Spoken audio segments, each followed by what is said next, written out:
In 2010, Jane Doe, a 24-year-old woman, was driving from New Orleans to Eugene, Oregon. Every item she owned was crammed into the back. She had a fancy flip phone and a printout of MapQuest directions.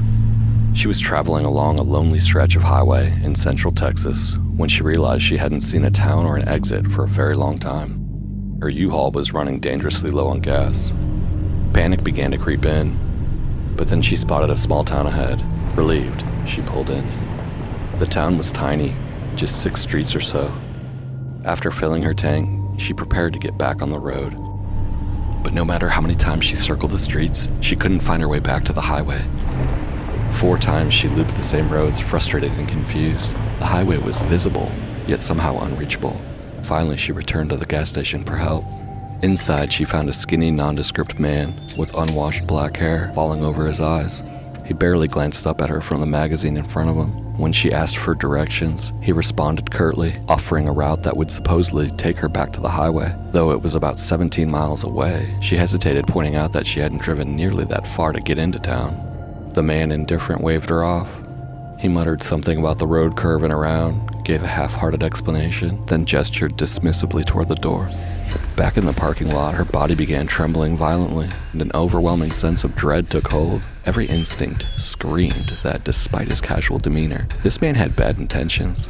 She didn't know what exactly, but she knew she could not follow those directions. Yet this was the only store in town, and there was no one else to ask. Just then a pickup truck pulled in. Out climbed the quintessential Texan, large, rugged, wearing flannel and work boots. Without hesitation, though cautiously, she approached him. She explained her problem. The man listened. He told her the turnoff was tricky to spot. A hairpin curve just beyond a small concrete tunnel she had already passed several times. It often confused travelers, he explained, and really should have a sign. Uneasy, she asked him how many miles it was back to the highway. He chuckled. "Miles, miss? It's maybe a quarter mile. You can see it from here." She hesitated, then described the alternate route the gas station clerk had given her. The Texan's expression darkened. He studied her closely and asked her how she knew about that road. When she explained, he went silent for a moment. The man retrieved a ragged local map from his glove box. Spreading it out across the hood of his truck, he traced the route she had been given. It led away from town. He told her the road went about 17 miles before dead-ending into the desert.